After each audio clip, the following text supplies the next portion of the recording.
Eu tenho muitas curiosidades. Por quê? Porque o mundo do tiro, como você disse, é eminentemente masculino, isso é muito ruim, tá? Porque desumaniza um pouco o tiro, a arma, essa situação que não me agrada nem um pouco. A arma tinha que ser um instrumento muito mais comum no nosso dia a dia, e não esse instrumento do fim do mundo. E eu queria te fazer algumas perguntas aqui, Jane. A primeira pergunta... Fique à vontade. O que te levou a se interessar pelo mundo das armas? Como é que as coisas começaram, afinal de contas, na sua vida, nesse mundo das armas? Você, como advogada, fazendo direito. Diz aí. Exato. A famosa curiosidade. Minha mãe dizia que eu era muito curiosa, sempre fui, né? E aí, o meu primeiro tiro foi em fazenda, né? Acredito que a maioria das pessoas iniciado, exato, no fundo de casa, no fundo da fazenda, né?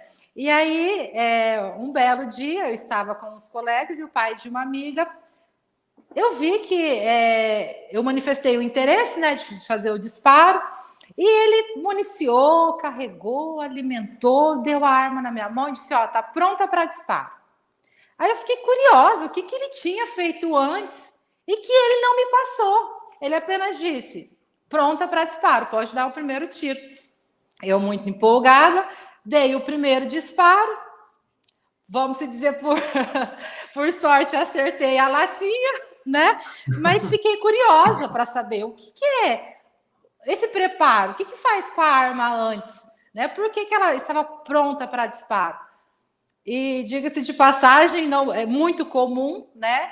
Eles não passarem para a gente o que faz antes do disparo, né? Eu tenho, depois desse meu primeiro disparo, eu comecei a frequentar um clube de tiro com o meu marido, e aí verificava que a maioria dos homens que estavam na linha, quando a mulher se manifestava essa vontade de fazer o disparo, ele também deixava a arma pronta sem ao menos explicar. Como se fosse uma criança. Exato. Cuida do filho que é teu.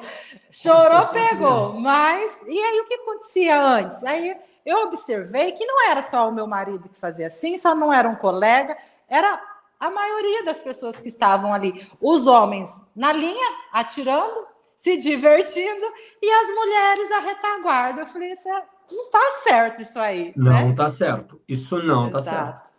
Exatamente. E aí surgiu essa curiosidade de conhecer o que acontecia com a arma antes do disparo e por que a maioria apenas deixava a arma pronta, né?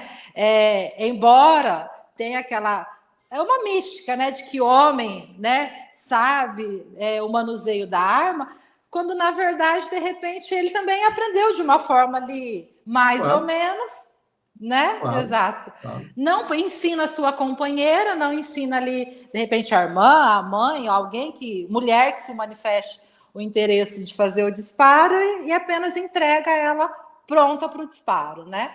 E aí foi isso que me despertou. Isso é muito importante, porque pela ideia de ser um mundo masculinizado, assim como era dirigir há um tempo atrás. Há um tempo não, há bastante tempo atrás, né? Graças a Deus isso mudou bastante. Hoje vários cargos, né? Hoje a mulher vem ocupando, claro, que antigamente era só de homem. Masculino, só de homem. Exato. Desde o cargo mais simples, como por exemplo, motorista de ônibus. Hoje em dia você vê um monte de mulher dirigindo ônibus, dirigindo caminhão, até cargos de gestão também. Porque a mulher era relegada a segundo plano. Isso no mundo do tiro ainda é muito forte e nós temos que fazer mudar. Fazer mudar de verdade.